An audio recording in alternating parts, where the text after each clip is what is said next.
Welcome back. It is week 185 here on Out on the Line podcast. I'm Jeff with my co-host Alex, as always.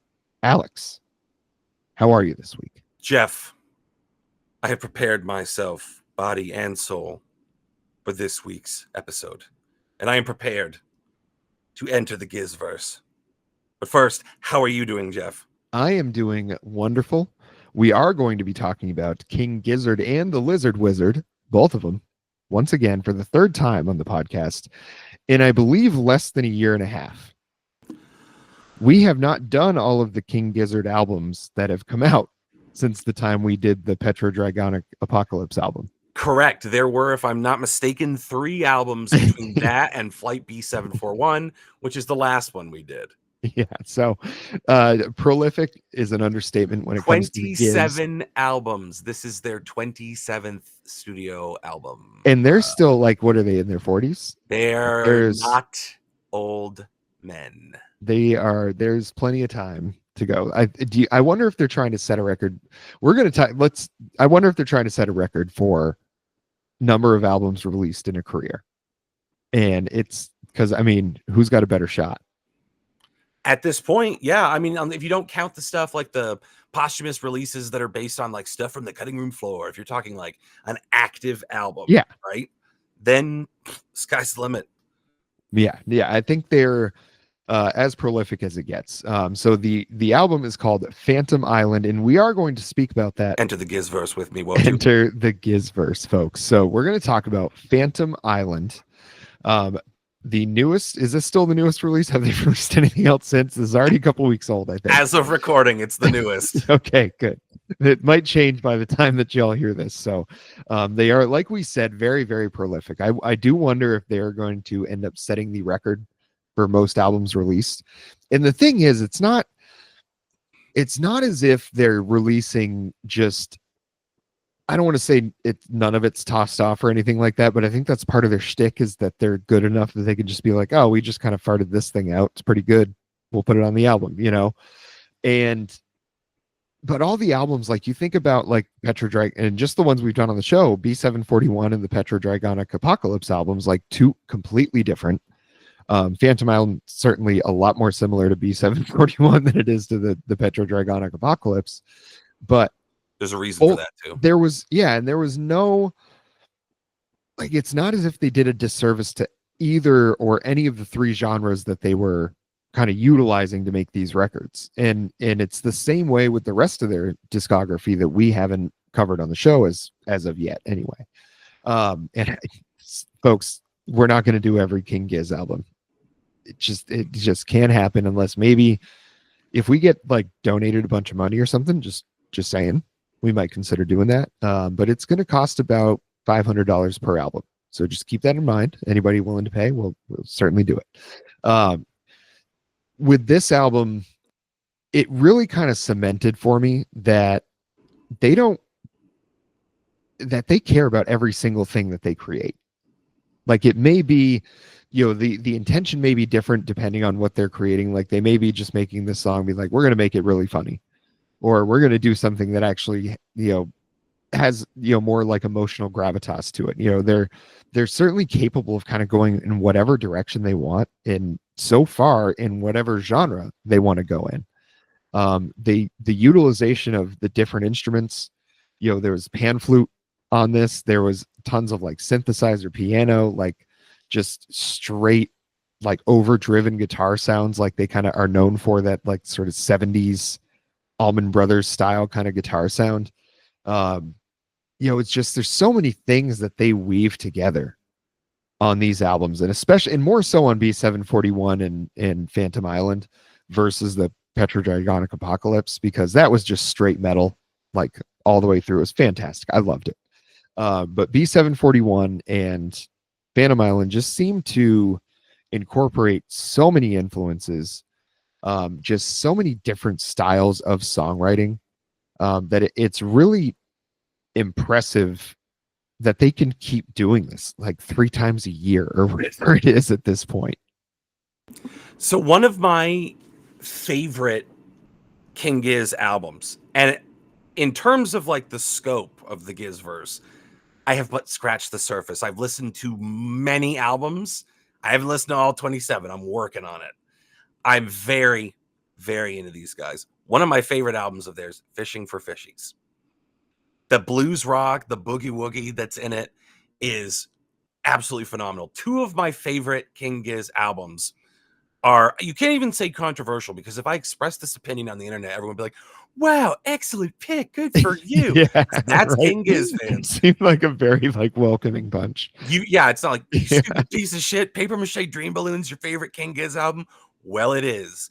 And that's an all acoustic album. It's very it's funny because the subject matter is about death and dying, but it's done in this whimsical kind of like Sgt. Pepper, all acoustic. Really wonderful album. I highly recommend, like, start there, plug, and then your mind will be blown when you get to the like doom metal kind of stuff. I think the blues rock of Fishing for Fishies was an entry point for me. It was a welcome sign in B741. B741 is fantastic. I go back to that all the time. That is a phenomenal, like, you let prog rock inform a blues rock album. High energy. They like really, like, when you talk about making something funny, they chase a good idea. They're like, we're gonna write this song, like the hog calling contest, where all the lyrics are like, I'm sweating, I'm putting lipstick on, I'm going whole hog. Like, Yeah. they take all of that. They're like, what are some things about pigs that people say? And you turn it into this incredible high energy blues rock song with like little psychedelia undertones. Point being, they can do stuff like that, chase down a good idea, and in the pursuit of that, find problems and therefore solutions. And that is something they did with Phantom Island. No coincidence, it sounds like B741, Flight B741. These are outtakes from that recording session. These are songs that they recorded or started recording and didn't make the cut on the album, but they're like, well, we love these. We want to do something with these. And when they finished them up themselves, they said, something is missing. So they ended up having this problem, and their solution was, well, we were just hanging out with these guys from the Los Angeles Philharmonic or whatever the fuck. So why don't we send this off to a conductor and have an orchestra layered over it? They sent it to a guy. I want to get his name because he's amazing. Chad Kelly. They sent it to this English conductor, Chad Kelly, and he added all of that orchestral flourish on top of it. And it totally works. It makes the whole thing feel fresh. It makes it feel distinct. Like, that's one of the great things about these genre chameleons. Again, in the year that we've talked about smashing genre and falling in love with it all over again, that look no further than King Gizzard. They do everything. And even if it's just a fart in the wind, which I haven't heard yet, but let's say it's a possibility, it's still interesting. Yeah. It's always interesting. And when I found that out about this album, and I love a good story behind an album. Like, I love finding out the tea about why something is as popular as it is or controversial as it is, whatever the case is. Finding out those little nuggets and understanding that there's probably so many of those little kind of nuggets throughout this band's history with this many albums. Like, this has probably happened a million times before, but maybe it was with like a jazz band, or maybe it was with like a choir or something like that. It's just like really impressive what they're capable of doing. And to make it so that this album is so distinct is, I don't know, like, is genius like a fair thing to say? Because I think understanding what they were missing in doing something like that, it adds so much to the album. It takes it from, honestly, like, there was a lot of it giving me very like yacht rock kind of vibes on a lot of this album. And I want to like say specifically the song Silent Spirit. That one gave me, like, for probably, I can't remember exactly how deep into the song, but 2/3 of the song or whatever is very much like sounded like Christopher Cross or, you know, whatever the yacht rock type of stuff. How'd you was feel like, about that? I wasn't loving it on that song, but now they did that. That was kind of sprinkled throughout, but what they always did was it kind of came back with some more like, to me, like more classic King Giz sound, like a little bit of kind of fuzzy guitar, a little bit of shuffle, and just a little bit more energy in a certain type of energy, like that kind of like 70s rock, we're here to party kind of energy. And then when they bring that other, like kind of the yacht rocky version of it back, and it's got this orchestra with it, and like those are exactly the moments where it's like, oh, this might have sounded like that, but it's not that, and then every time you listen through, and specifically like pan psych, when they use the pan flute and turn that into like a tasty jam. I mean, that's the sort of thing that I loved about Jordy Greep and the new sound album. It was so inventive, it was so interesting, it always took these like hairpin turns, and it landed somewhere so satisfying, like every single song. And that is why they're blessed to have the fan base that they have, because everyone's along for the ride. It's not about like some bands that if they compromise their core sound, we talked earlier about Bob Dylan. Dylan goes electric. Everyone's like, we don't know what to do with this. That never happens with the King Gizzard fandom. The nicest people on the planet and game for whatever's coming. They will just want to see the interesting places that King Giz takes it and where it's going to end up. And I think this album was a great example of that, because you definitely got instances of like country rock and acoustic, and then they would add complicated time signatures, and like you said, the fuzz guitar or the flute, and like the specific way that the flute sounds. I hear that and I go, Paper Mache Dream Balloon, favorite album. Mm-hmm. It's all over that. They have a sound for everything that they do and how different it all is, from Petrodragonic Apocalypse, which is doom metal, from Flying Microtonal Banana, which is using like Middle Eastern microtones, Mm-hmm. Polygona Wandaland, I always fuck up the title, very weird like doom prog, Paper Mache Dream Balloon acoustic, Fishing for Fishies, blues rock, like they're all over the place. But beyond Stu McKenzie's vocals, which would be like the singer's voice is the obvious giveaway. Yeah. Beyond all of that, there are hallmarks to King Giz. There are tricks you can expect.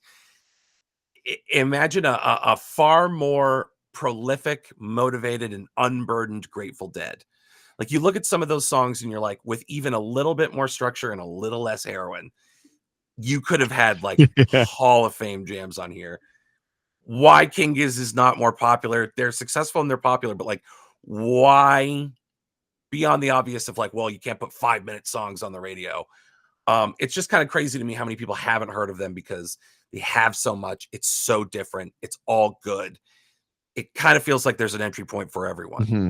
Yeah, and when I literally nobody that I've mentioned King Giz to, like whether it's at work, in my everyday life, whatever, nobody that I've mentioned it to has heard of them until I've mentioned them to them.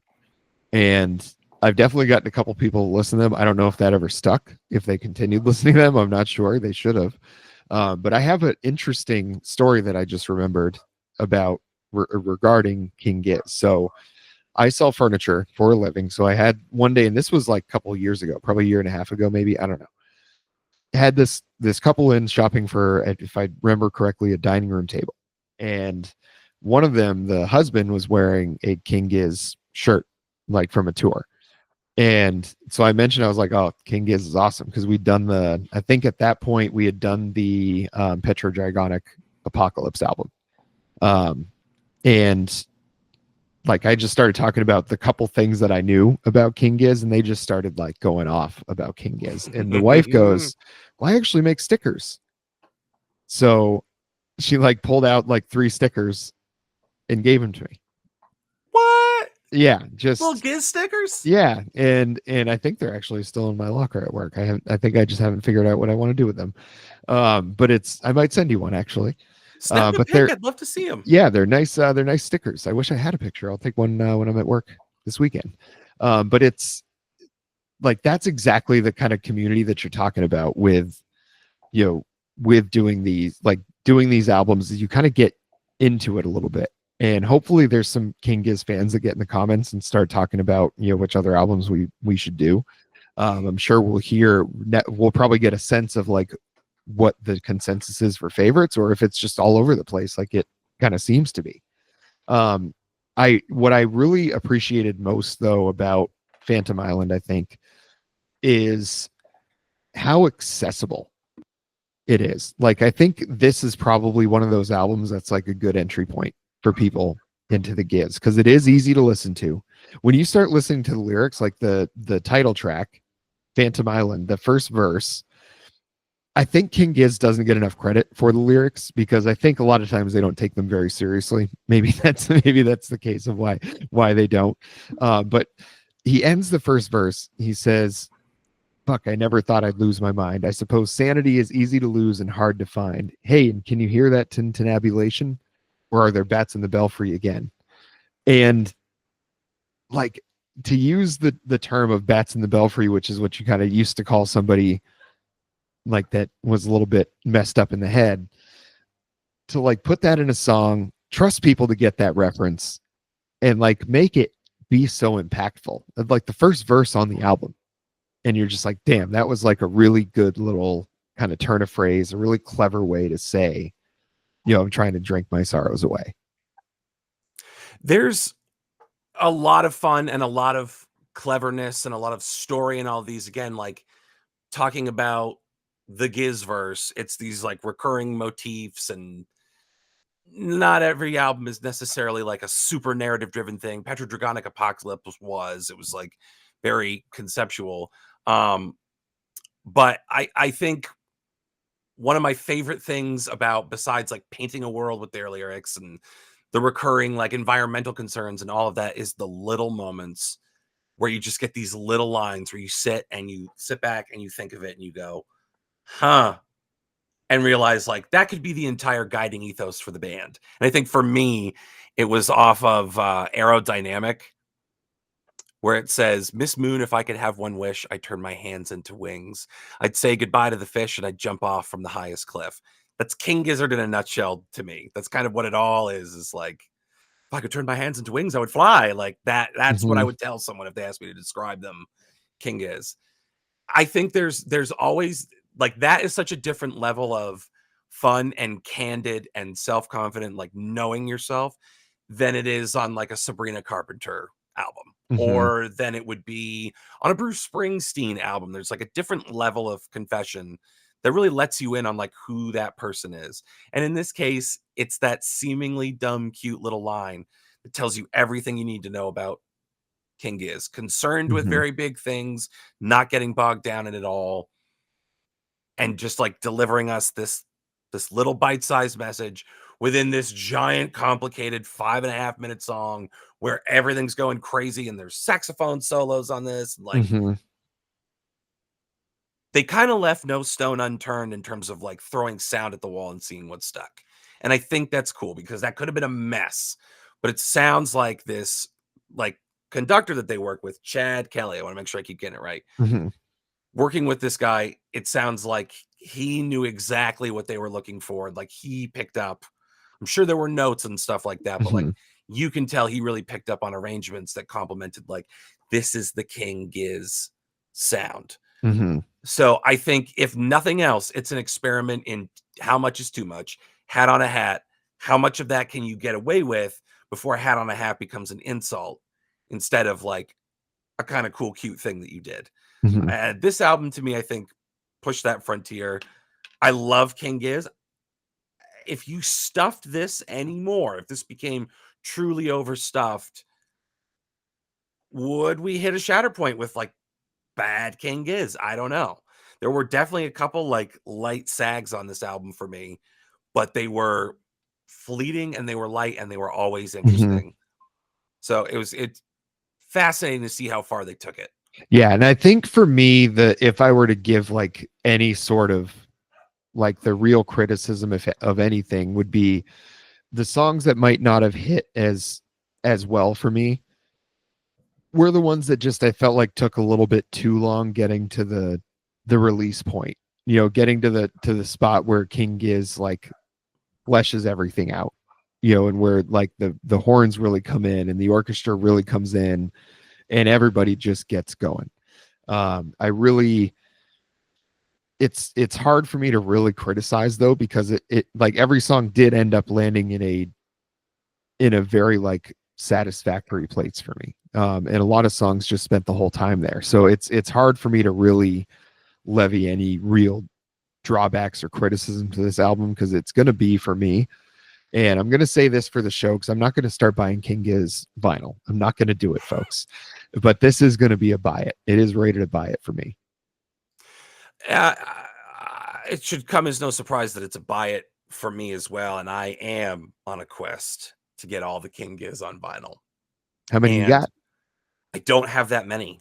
I think I have Omnium Gatherum, Paper Mache, Dream Balloon. You guys don't need to see me do this. I have like 5 or 6. I really don't have many at all on vinyl. Mostly because people like Mitchell buy the Paper Mache Dream Balloon double album, which is both the album and then the album instrumental, no vocals. So you can just have it on in the background and chill, and it's a fun, cool thing. And it's on bright orange vinyl, and it's my favorite King Giz album, and it costs a ton of money if you can still find it because it's out of print. And Mitchell got it for like $10 and almost spilled a drink on it.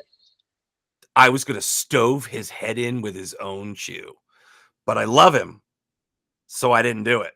You should gift that to yourself from him for your birthday. I just might. Yeah. I just might.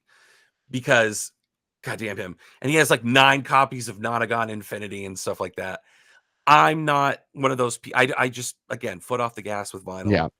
Don't order it off the internet usually. It's like, I'd like to support local. But the next time I get in there and I'm able to collect myself some King Giz, this is going to be in there. Oh, yeah. I think the next time I creep on into Buke Spieler back in Montpelier, free shout out plug for them. They're fantastic. When I get back in there, save me some Giz. I'm diving in, baby. I think this album, if you are a King Giz completionist, which, you know, obviously you're in, you're a fan, you're in. If you're brand new, this is as good a place to start as any because it's all completely fucking different. This is similar to certain things, but where in the timeline, it really doesn't matter. You can jump in anywhere. What's the first I heard? It was Off Fishing for Fishies. You want to get technical about it. That's the first song I heard. And it was the song Fishing for Fishies. And I went, well, this is an interesting band. And then you start to see more and more. And then you listen to a whole album, which for me was Omnium Gatherum when it came out. And you go, fuck, I knew the handful of songs that I really loved. There had to be more like this. Turns out 27 times more. It's all brilliant. It's all different. It's all King Gizzard and the Lizard Wizard. Kind of a phenomenal thing to put out this much music and for it to be that consistently good and that consistently different and that consistently identifiable. So it's a hearty buy it. What did you think was going to happen? Yeah, I really this was excellent, and I think if I hit the lottery, I'll buy every single King Giz album for me and you. Fuck yeah. Yeah, because I do see them at the record stores down here. They always have a bunch of copies, and they're all like a copy of like probably at least half in whatever record store, like half of their albums in every record store you go into. It's really, I'm looking forward to getting into more King Giz. I feel like I got a long way to go. I've got the 3 albums we've done on the show and probably another album's worth of songs. I don't think a whole complete other album other than the ones we've talked about here, but it's going to change. A band that's consistently good, and we've had them on. How many other bands have we done 3 albums for, and all 3 albums we were this enthusiastic about? Oh, that's a great question. Have we done 3 Caroline Roses? We have. Have we done Superstar? 3? Yeah, we did Superstar. We did The Art of Forgetting, and we did Year of the Slug. And as I recall, bullish on all three. Yep, that's true. Casey Musgraves was not all three. Correct. I think it's only three that we've done. Star get fucked. Yeah.